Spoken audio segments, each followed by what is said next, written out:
March is Women's History Month, and so today we are celebrating some fabulous women-owned businesses. Okay, here with some of her favorites. Another fabulous one. Alejandra Ramos hosted The Great American Recipe on PBS. This is fun. I love when you bring stuff. I know, and by the way, you have the cutest small businesses. Should we start with hats? Yes, so this is the Hip Hat by owner Elena Perez. Cute. She was born and raised in Quito, Ecuador, lived and traveled all around the world, and after a few years as a stay-at-home mom, she's like, I want to get back to my career, but something that honors my heritage.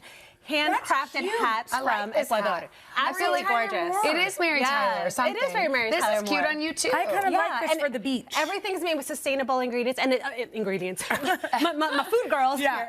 Sustainable materials and traditional techniques from Ecuador.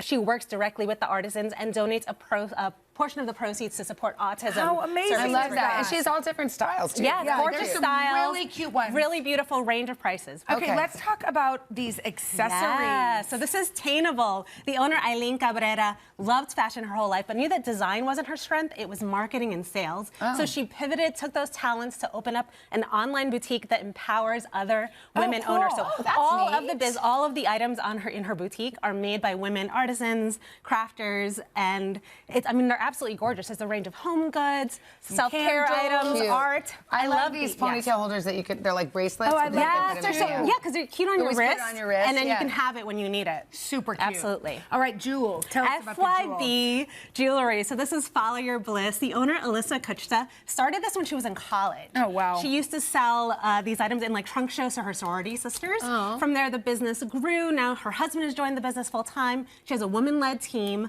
and a lot of it, it's like a range of, these are demi-fine, so it's 18 karat gold plated sterling silver. Cute. And she's got some gorgeous things. Her heritage is Chinese American, and so she's got like Chinese zodiac designs, and a portion of proceeds is also donated to a charity called Apex that supports Asian Americans. Those really cute. Yes. Okay, what about these puzzles? My kids are obsessed with puzzles. So this is a Wahine-owned, which is a Hawaiian for women-owned business by Mahina Tudor in Hawaii. She is an attorney, and during COVID, when she was on Zoom for hundreds of hours a day, she would start doing puzzles with her kids, realized that it was a great way to unwind. Started this business. They're all the art is by women artists. Amazing. And she's worked with tons of them from all over the world. Absolutely gorgeous. Everything's eco-friendly, non-toxic inks, and a portion of proceeds goes to support ocean conservation. How cool is that? These are pretty, aren't they? They're really fun. And there's a range of, you have some small ones, you've got the 1,000-piece, so whatever your skill level is. Okay, look at these beautiful linens. Absolutely gorgeous. Textiles. This is Soil to Studio Textiles. The owner, Swati Bansal, grew up in Udaipur in India, learned these traditional crafts as a kid, then worked in finance for over a decade at Citibank, before deciding to, you know what, she wants to follow her passion, go back to her roots. These are all hand-printed block. Gorgeous. Block-printed fabrics. Everything is like natural inks and dyes. Everything's made with traditional materials and techniques. You could mix and match. In India. Look how cute. Everything is gorgeous. Yes. The mixing and matching, it's really beautiful.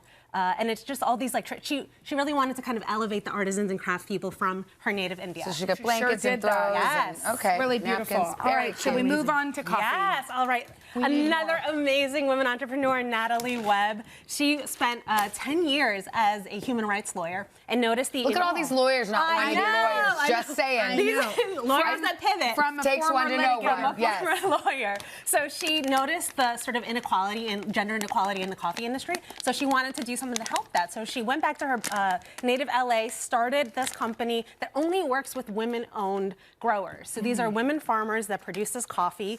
They get paid a living wage, and she's sort of platforming them for the world. I mean, every single Cafecita. one of these brands helped support other women. I love that. Yeah, that's exactly why we picked them, because it's not just them following their dreams, but also using their skills and talents to platform and empower other women and artists. Female executive teams and all that kind of thing Exactly, yes. By the way, women can really do it all. Thank you so much, Alejandra, and we'll be back right after this. It smells so good. I tried to open it, but I know.